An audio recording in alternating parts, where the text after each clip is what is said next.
This is Jordan Poyer, safety for the Buffalo Bills, and you are now listening to Cover One Buffalo Podcast. Let's go. Good evening and welcome to the Cover One Buffalo Podcast on this special Christmas edition. Aaron, Quinn, how we doing? I'm doing great, man. I love Christmas, so that's keeping me going. The game, we're talking about it here a little bit before we went live. Very apathetic. I haven't experienced this really much in my adult life. A game doesn't matter, but not in the sense that it doesn't matter because our season ended 2 weeks ago, but our season hasn't even, the postseason hasn't started, and we're already locked in. So a very apathetic game. Going to be hard to discuss this one with you. Luckily, it's a team that we know pretty well. Yeah, it's definitely a weird one. I'm not used to this. Like you said, this is literally the first time in our adult lives that the Bills have locked up a playoff spot early, and they're going to play the Jets, and it's at home. And Vegas understands the Bills are a 1.5 point favorite in this game. So, I think pretty sure that means Vegas is banking on 2+ quarters of Matt Barkley, probably no Devin Singletary. We talked about it pregame. Sean McDermott, this coaching staff, this roster, this entire locker room are not going to not show up. Like, they're going to show up. They're going to play. For any fans that are trying to figure out how this works, you still have to have a 46-man game day roster. We have a 53-man roster, so only 7 guys can sit. A handful of those are legitimate injuries. Obviously, guys like Mitch Morris, guys like Ty Nsekhe, guys like Shaq Lawson, anyone who had any ding or minor injury is going to sit. You're going to rest them legitimately. Right. You still need to have an emergency quarterback. So I actually expect Josh to start and maybe play a quarter. I won't be shocked if Matt Barkley just straight up gets the start, but obviously Josh is not going to play the whole game.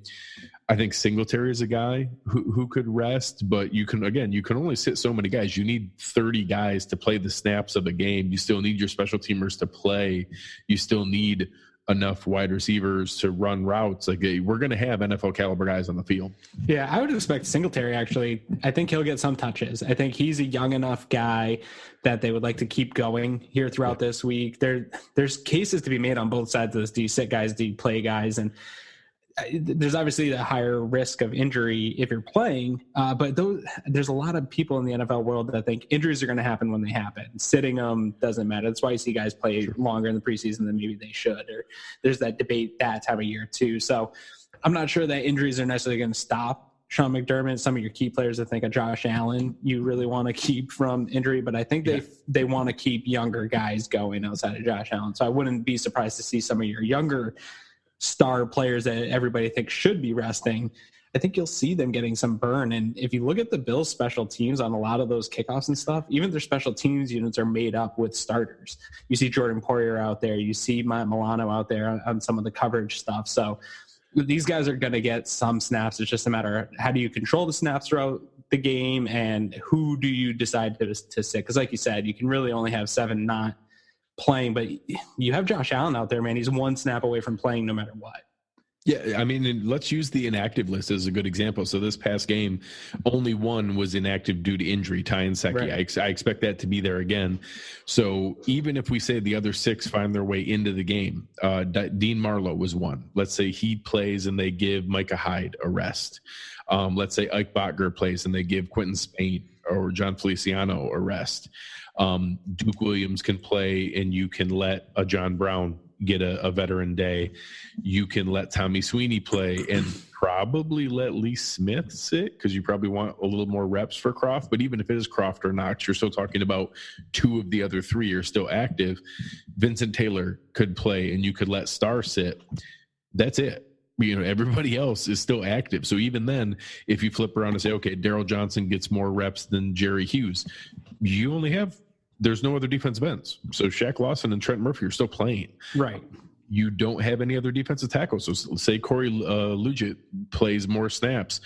Ed Oliver and Jordan Phillips still got to play, even if one of them sits. So whether it's, say, Phillips sits and Starr gets more reps. Yeah. They still Cornerback, he gets really 30 snaps. Defensive back gets real hairy out here. Yeah. Levi Wallace and Kevin Johnson are going to play in this game. There isn't anybody else in this game. There's nobody else. Trey White, I'd like to not see out there after what happened to him last week when he railed somebody with a hit. He's a guy that I would be fearful in the same breath of a Josh Allen or maybe a Tremaine Edmonds, Matt Milano. Even if they go out, that hurts our chances against the Texans substantially. But yeah, other guys have to play. They have to. There's no depth behind them that can come up without messing up the roster. Yeah, and again, we don't mean no depth in a slight to Brandon Beane. Just, hey, the mechanics of how a football team is built, you only have 8 DBs, and 5 of them play on almost every snap. So there's only so many guys who can sit as it is. The same thing, offensive linemen. We dress 7 offensive linemen. So let's say that we let Ryan Bates and Spencer Long get reps. It's going to be fine. It's going to be able to work out just easily. It'd be nice if Ty Nsekhe throughout this week is good enough to play. Like, they would play him if this game mattered. I wouldn't mind seeing him get some of those reps. We saw him kind of splitting reps all throughout the season as was. So I wouldn't mind that, though, if he is good enough to play. I don't think he is. And I'm not even sure. He's one of those injuries I think the doctors weren't sure how long he'd heal, so they said, let's keep him in case he does. In case, who knows how far we'll get in the playoffs, but we might not even see him in the first round of the playoffs. It doesn't seem like he's made any progression towards. Did I lose you?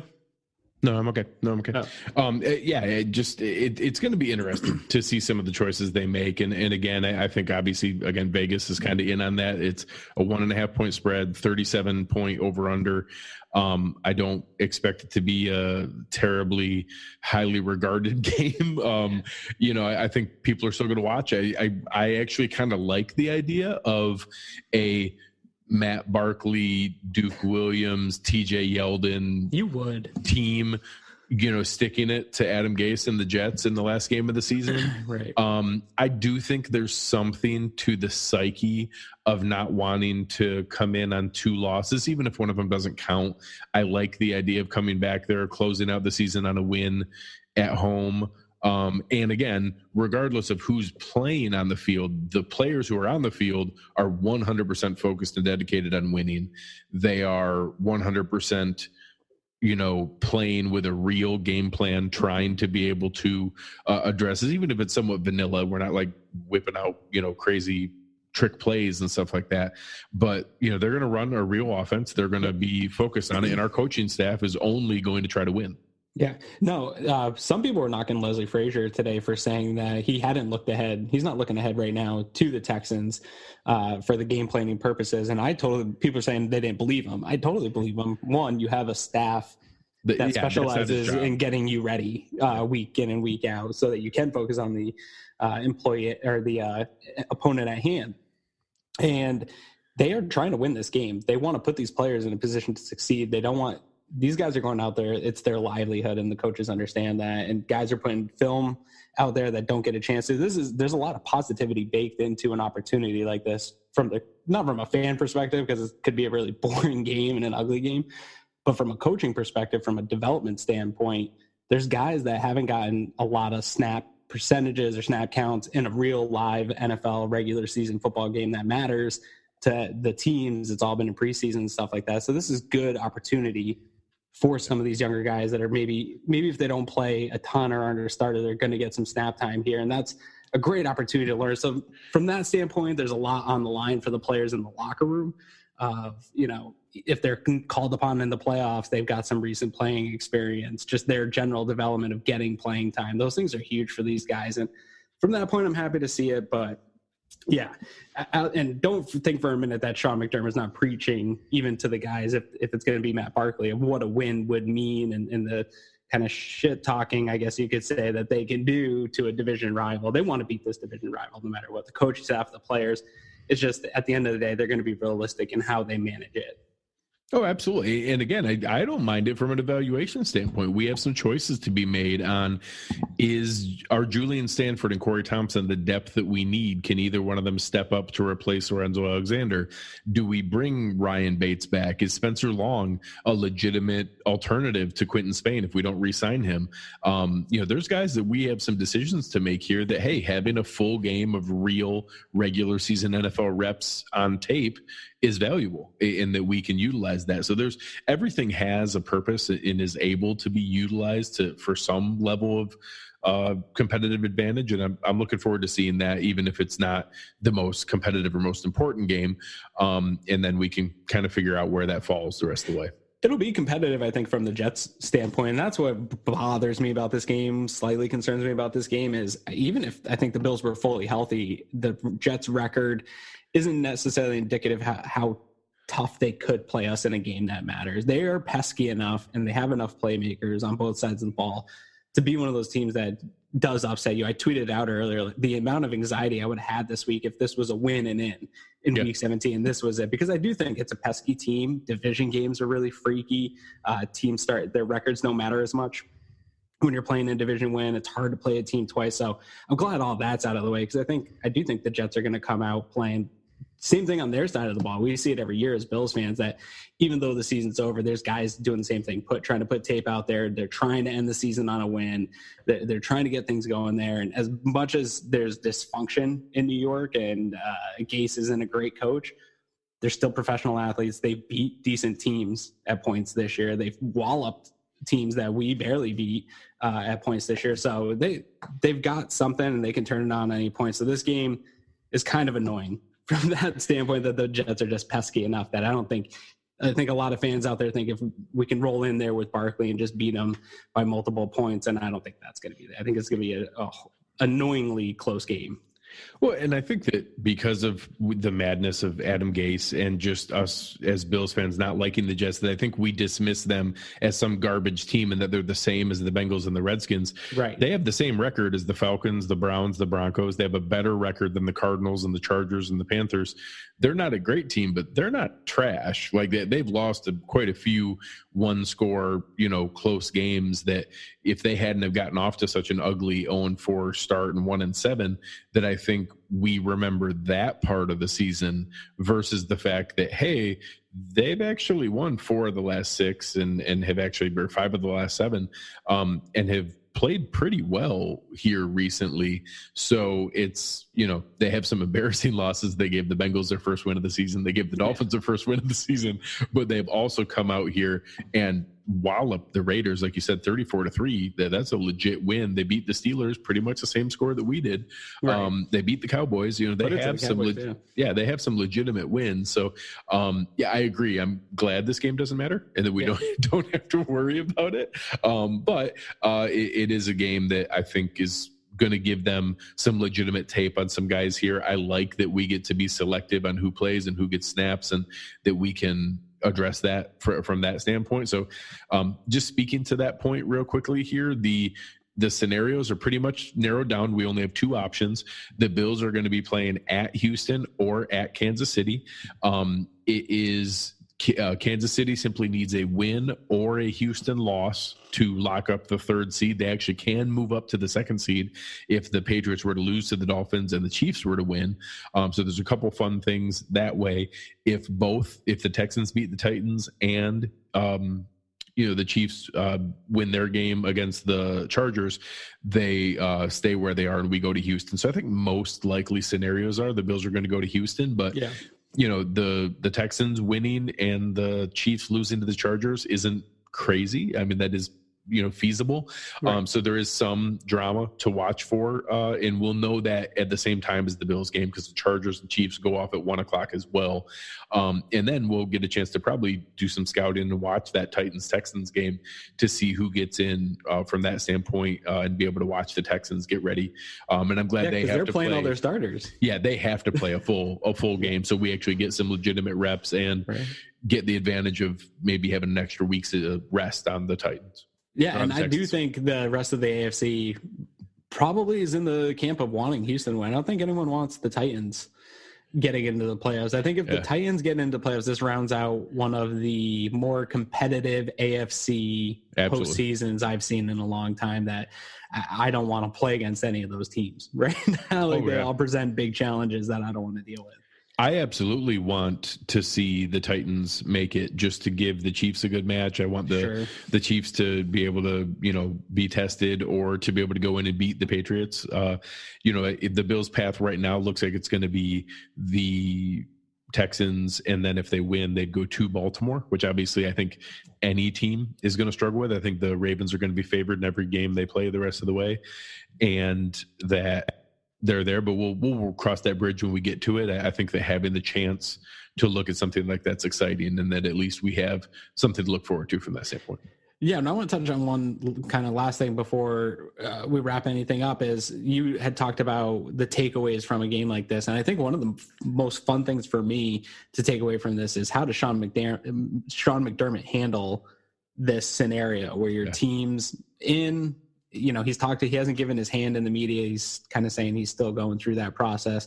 I think it's going to be nice to lay that blueprint for how Sean McDermott handles it in the future. As we go to the playoffs for 10 consecutive seasons here, I want to know what he's going to do every season when we've already clinched. And it's a fun thing to talk about. It's a fun thing to know about a coach in Buffalo, because who's the last coach you even had to know that about? Yeah, literally, Mark. That's it. Wade not Phillips. Even the last one. Maybe the only one. Because he was, Wade Phillips. That probably did that come down in the last game? It didn't, because that actually came up the reason that. So the last double-digit win season was 99, but they actually needed to win in Week 17 plus another thing to happen to lock up a playoff spot. That's why the last early clinch was 26 years back in 93. Right. So we literally haven't had this problem since the Super Bowl run. Yeah, I'm pretty sure, not that I don't believe in Santa Claus, but I'm pretty sure I was still super believing in Santa Claus the last time that happened. Yeah, even more so. Even more so. So, just some fun things to be able to look for. This is a fun week to have as a Bills fan, just to be able to casually watch football and kind of get prepped and ready. We'll find out. I think it's most likely that the Bills are going to be the Saturday playoff game. I think if the Titans win, it helps a little bit, because I think that from a fan base and TV market standpoint, Steelers Chiefs is has a little more sizzle than Titans Chiefs.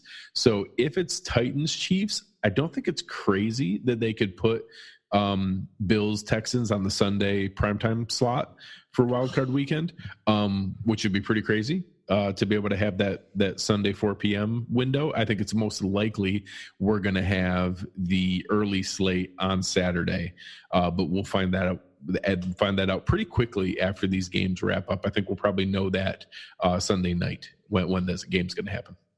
Yeah, I hope we don't go into any of the primetime slots. All eyes are going to be on the playoffs no matter what, so there's always that anxiety of that as a fan. But yeah, man, we've had a wonky past month of football times and games and meeting flex and all that stuff. I just want to get back to my normal football watching experience. 1 o'clock's on Sundays. Give me that forever until we get to the Super Bowl. Yeah, I agree. The Super Bowl is going to be fun. Just looking at it, just some things to watch for. We'll kind of keep an eye on how those things are rolling out. So again, you got the Bills playing the Jets here at 1 o'clock. Expect a lot of Bills starters to be sitting, or at least getting rest and less reps than normal. Jets seem like they're going to be full go. Again, Vegas has that as a Bills 1.5 point favorite at home, which is much lower than it would have been. We probably would have been closer to a 6.5 or 7 point favorite in a full go game. Is 37 point under. They're not expecting a lot, probably a little bit sloppier with some guys who haven't played full go. But as Aaron said, interesting to see how McDermott treats this game and the coaching staff. As we're watching, you have the Bills' choice of their most likely candidate to play is the Texans. They'll be hosting the Titans. If they win and the Chiefs lose to the Chargers, they would leapfrog and go to the 3 seed, and the Bills would go and play at Arrowhead with Kansas City. If Kansas City wins or the Texans lose to the Titans, the Bills will go to Houston and play there at Reliant Stadium in that first playoff game. So a lot of fun things to watch for, a lot of good things this weekend. Aaron, what are the things you're going to be watching for as we close out? I think the thing that I'm most excited to see, because we're not going to have anybody play for him, is to get Steven Hauschka nice and warmed up. I'd love to see just a day full of field goal kicks and get him going, get him nice and hot heading into the playoffs. I think that out of the players that are going to get hot from this game or build any type of momentum into the playoffs, that might be the only one that has like a realistic thing to it. Because I think guys know what's on the line as far as the regular non-specialists of this game. So even though there's that we talked about that they're going to come out and play, everyone's going to try to win, but I think ultimately they know they can dial it back a little bit in this game. But Steven Hauschka, I think I'd love to see him get hot as we go into the playoffs, because that's one of my biggest fears heading into the playoffs is the inconsistency he's shown all year long. Yeah. There's a couple things that would be a nice one. I think I've convinced myself that Andre Roberts has been so close all season that he's going to take the opening kickoff of the playoffs back for a touchdown. So I don't want to waste that here against the Jets, even though this is kind of a Andre Roberts revenge game. So we'll see. We'll let him get some reps at wide receiver while Cole Beasley and John Brown are getting some rest. He can get his revenge there, and then we'll save him for a back-breaking punt or kick return for a touchdown in the playoffs. But I like that.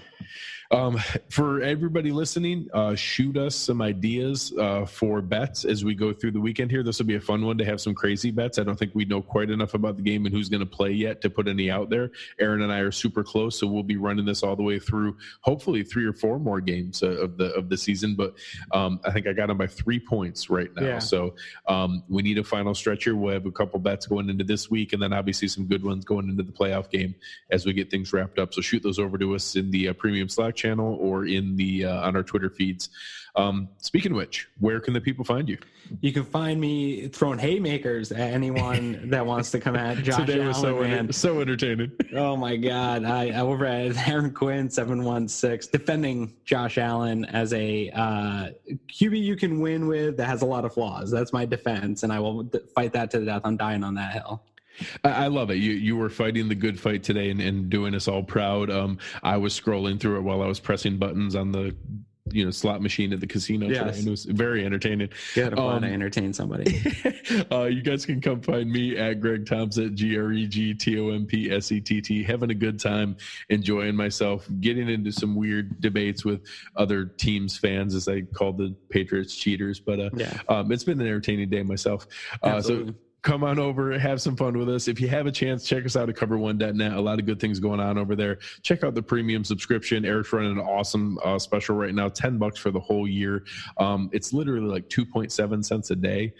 So come on over. There's so many silly things you can waste $10 on. This is just an awesome community. The guys in the chat are fantastic all the time, bringing in great discussion, constantly talking about who the potential free agents are from other teams. We have an awesome draft prospect channel, all kinds of really great things going on. So it's a great community. Whatever you're into, we have a special niche for each of those different pockets, talking about the Bills as well as our general chats. My favorite place in the world on game day to be able to watch with everybody. So come on over, check us out, sign up for the premium subscription, jump in the Slack channel, be able to hang out with us and talk Bills football at another level. So thanks for everything tonight. Aaron, Merry Christmas to you and your family. To you, man. Thank you for everything to everybody listening here. Hope you have a happy holiday and enjoy time with your family and friends. We will talk to you guys soon. You've been listening to Cover One Buffalo, and we are out.